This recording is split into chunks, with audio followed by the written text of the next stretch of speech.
Views of வில்வின் நேயர்களே, உங்கள் அனைவருக்கும் வணக்கம். நான் வில்வின் ரெக்ஸ் வின்சென்ட். இந்த வீடியோல நாம எதை பத்தி பார்க்க போறோம் அப்படின்னா, நேற்றைய தினம் சென்னை உயர்நீதிமன்றத்திலேயா இருக்கட்டும் சரி, இல்ல சென்னை உயர்நீதிமன்றத்தின் மதுரை கிளையிலேயா இருக்கட்டும் சரி, பல வழக்குகள் அதி தீவிரமா விசாரிக்கப்பட்டு தீர்ப்புகளும் வெளியாகி இருக்கு. முக்கியமா அந்த வழக்குகள் எல்லாமே தமிழக வெற்றி கழகம் சார்பா கரூர்ல நடத்தப்பட்ட அந்த பரப்புரையின் போது ஏற்பட்ட அந்த துயர சம்பவத்தை பத்தி தான் வழக்குகள் இருந்தது. அந்த வழக்குகளை விசாரிச்ச நீதிபதிகள் சென்னை உயர்நீதிமன்ற நீதிபதியாக இருக்கட்டும் சரி, இல்ல சென்னை உயர்நீதிமன்ற மதுரை கிளையின் நீதிபதிகளா இருக்கட்டும் சரி, தமிழ்நாடு அரசுக்கும் தமிழக வெற்றி கழகத்திற்கும் சரமாரி கேள்விகளை முன் வச்சிருக்காங்க. அதுல முக்கியமா அரசுக்கான கேள்விகள் மிக குறைவானதாக தான் பார்க்கப்படுது. அதை தொடர்ந்து அவர்கள் தமிழக வெற்றி கழகத்தின் மீது வைத்த விமர்சனங்களும் ரொம்ப ஆணித்தரமா, ரொம்ப ஆக்ரோஷமான விமர்சனங்களா பார்க்கப்படுது. அந்த விமர்சனங்கள் என்னென்ன, விசாரணையில காவல்துறை சார்பிலையும் தமிழக வெற்றி கழகத்தின் சார்பிலையும் திரு புசியானந்த் அவர்கள் சார்பிலையும் நிர்மல்குமார் அவர்கள் சார்பிலையும் என்னென்ன விஷயங்கள் பேசப்பட்டிருக்கு அப்படிங்கிறத தெளிவா இந்த வீடியோல பார்க்கலாம். அதற்கு முன்னாடி நீங்க இன்னும் இந்த சேனலை சப்ஸ்கிரைப் பண்ணல அப்படின்னா கண்டிப்பா சப்ஸ்கிரைப் பண்ணிட்டு பாருங்க.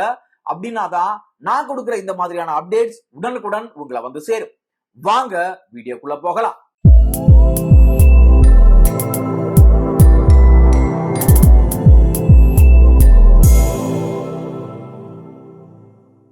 இந்த 3 விதமான வழக்குகள் அவை என்னென்ன அப்படின்னா, முதல் வழக்கு கரூர்ல நடந்த அந்த சம்பவத்துல 41 பேருடைய உயிர் பிரிஞ்சது. அதற்கு காரணம் யாரு? அதற்கு காரணம் தமிழக வெற்றி கழகம்னு சொல்லி தமிழக காவல்துறை வழக்கு பதிவு பண்ணிருக்காங்க. அது மட்டும் இல்லாம அதே மதுரை கிளையில இன்னும் மற்றும் 7 பேர் வந்து பொதுநல வழக்கா அந்த கரூர் சம்பவத்தை பத்தி வழக்கு பதிவு பண்ணிருக்காங்க. அது மட்டும் இல்லாம 3வது வழக்கு வந்து சென்னை உயர்நீதிமன்றத்துல நடந்த அந்த வழக்கு.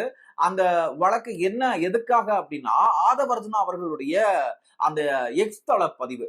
அந்த பதிவுல அவரு ஜென்சி, அதாவது நேபாள்ல மத்த நாடுகள்ல நடந்த ஜென்சி புரட்சி மாதிரி இங்க ஒரு புரட்சி வெடிக்கும் அப்படிங்கிற மாதிரி அவர் ஒரு பதிவை போட்டிருந்தாரு. போட்டுட்டு பல எதிர்ப்புகள் வந்ததை தொடர்ந்து அவர் உடனே அந்த பதிவை நீக்கியும் இருந்தாரு. அதை தொடர்ந்து அவர் மேலையும் வழக்கு பதிவு பண்ணப்பட்டிருந்தது. அதற்கான விசாரணையும் நடந்திருக்கு. இந்த 3 வழக்குலையும் பொதுவா நாம பார்த்தோம்னா, தமிழக அரசையோ தமிழ்நாட்டில் ஆட்சி செஞ்சிட்டு இருக்கக்கூடிய ஆட்சியாளர்களையோ இந்த நீதிமன்றம் லைட்டா சின்னதா ஒரு விமர்சனம் வச்சுட்டு கடந்து போயிட்டாங்க.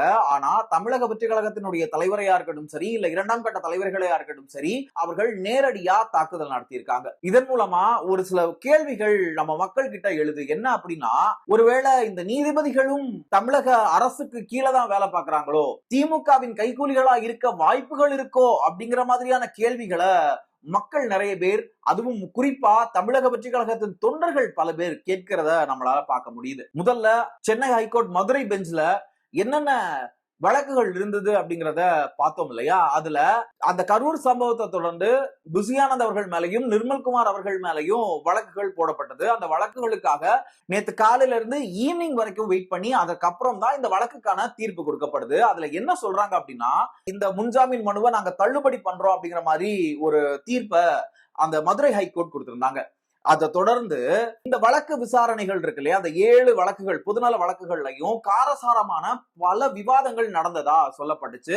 அந்த தமிழக வெற்றி கழகத்தின் சார்பா வாதாடின வழக்கறிஞர்கள் பல பேர் அங்க நின்று அந்த பத்திரிகையாளரை சந்திச்சாங்க. அங்க அவங்க சொல்லும் போதே உள்ள என்னென்ன விஷயங்கள் நடந்தது, என்னென்ன கேள்விகள் கேட்கப்பட்டுச்சு அப்படிங்கறத நம்ம கிட்ட சொல்லியிருந்தாங்க. நீங்க அதை பார்த்திருப்பீங்க. அதுல குறிப்பா சொல்லணும்னா, தமிழ்நாடு காவல்துறை சார்பா வாதங்கள் முன்வைக்கப்பட்டதாகவும், அரசு தரப்பு வாதங்கள் என்ன மாதிரி இருந்ததுன்னா, இதற்கு முழு காரணம் புசியானந்தும் நிர்மல்குமார் அவர்களும் அந்த மாவட்ட செயலாளர் அவர்களும் தலைவர் திரு விஜய் அவர்களும் இதுக்கு முழு காரணம் பொறுப்பேற்கணும் அப்படிங்கிற மாதிரி எல்லாம் பேசியிருக்காங்க அப்படின்னு.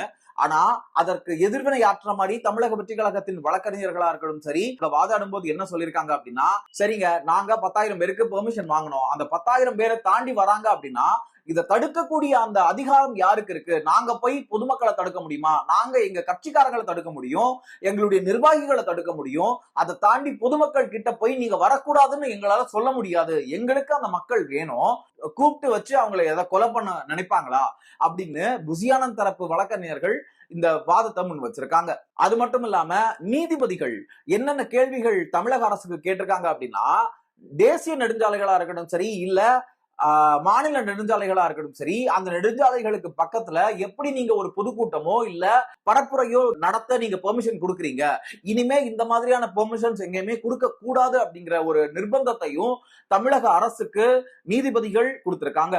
அது மட்டும் இல்லாம நீதிபதிகள் என்ன சொல்லியிருக்காங்க அப்படின்னா, இந்த வழக்கு விசாரணைகள் எல்லாம் முடிஞ்சு இதற்கு ஒரு ப்ராப்பர் ரூல்ஸ் அண்ட் ரெகுலேஷன்ஸ், அதாவது பரப்புரை செய்யறதுக்கு எல்லா கட்சிகளுக்கும் காமனான ஒரு ரூல்ஸ் அண்ட் ரெகுலேஷன்ஸ் வர்ற வரைக்கும் எந்த கட்சிகளுக்கும் இனிமே அனுமதி கொடுக்க கூடாது அப்படின்னு சொல்லியிருக்காங்க.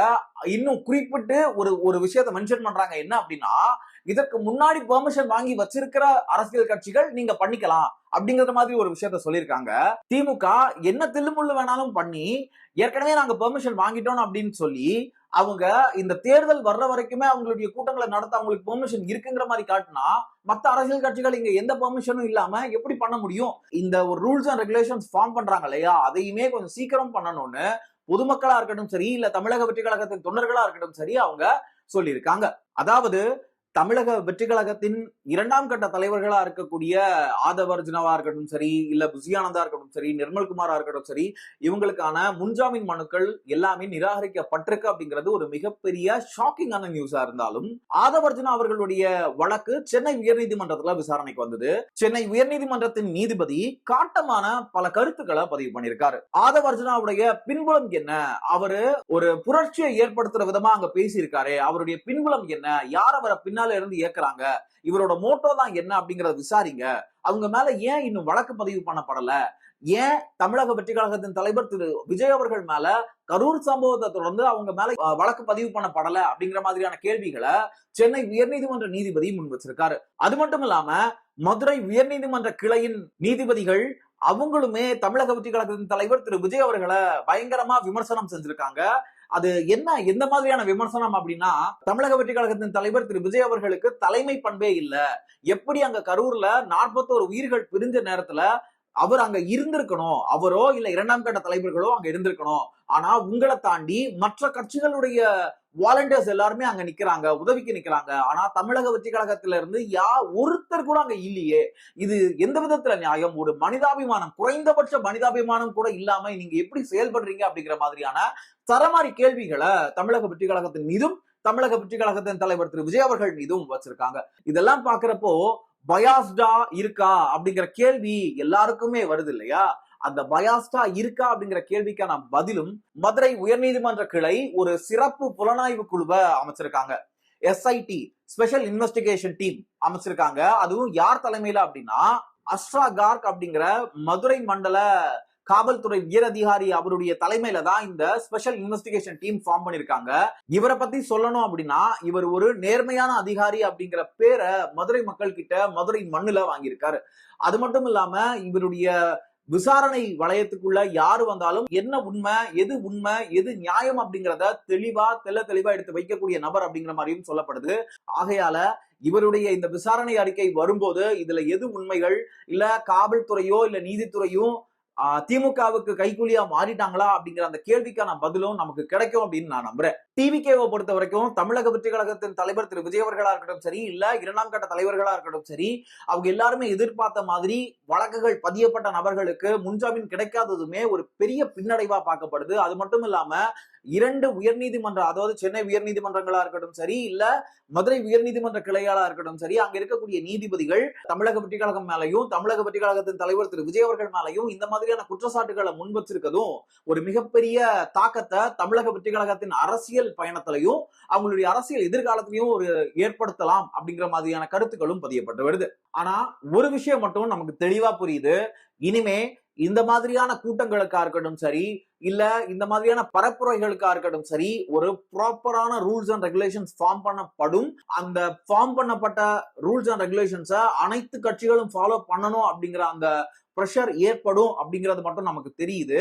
இது ஒருவேளை இங்க இருக்கக்கூடிய அரசியல் கட்சிகள் இதை செயல்படுத்தலைன்னா கூட தமிழக வெற்றி கழகமே சுப்ரீம் கோர்ட் வரைக்கும் போய் இதை எடுத்துட்டு வர வாய்ப்புகள் அதிகமா இருக்குங்கிறது தான் இங்க நிதர்சனமான உண்மை. சோ இந்த சம்பவங்கள் எல்லாம் பத்தி, அதாவது நீதித்துறை விஜய்க்கா இருக்கட்டும் சரி, இல்ல தமிழக வெற்றி கழகத்துக்கா இருக்கட்டும் சரி, எதிரா ஒரு சில விஷயங்களை பேசியிருக்காங்க. அவங்களுக்கு கண்டனத்தை தெரிவித்திருக்காங்க. அரசு தரப்புக்கும் பல கேள்விகளை முன் வச்சிருக்காங்க. இதெல்லாம் பாக்குறப்போ உங்களுக்கு என்ன தோணுது? தமிழக வெற்றி கழகத்தின் அரசியலுக்கு இது ஒரு பெரிய பின்னடைவா பார்க்கலாமா? இல்ல இன்னும் வேகமா தமிழக வெற்றி கழகத்தின் தொண்டர்களா இருக்கட்டும் சரி, இல்ல 2ஆம் கட்ட தலைவர்களா இருக்கட்டும் சரி, இல்ல தலைவராவே இருக்கட்டும் சரி, அவங்க இன்னும் வேகமா அரசியல்ல பயணிக்க வாய்ப்புகள் இருக்கா அப்படிங்கறத நீங்க நம்முடைய கமெண்ட் பாக்ஸ்ல லீவ் பண்ணுங்க. மீண்டும் இன்னொரு இன்ட்ரெஸ்டிங்கான வீடியோல உங்க எல்லாரையும் வந்து சந்திக்கிறேன். அது வரைக்கும் உங்களிடமிருந்து விடைபெறுவது நான் உங்கள் வில்வின் ரெக்ஸ் வின்சென்ட். நன்றி, வணக்கம்.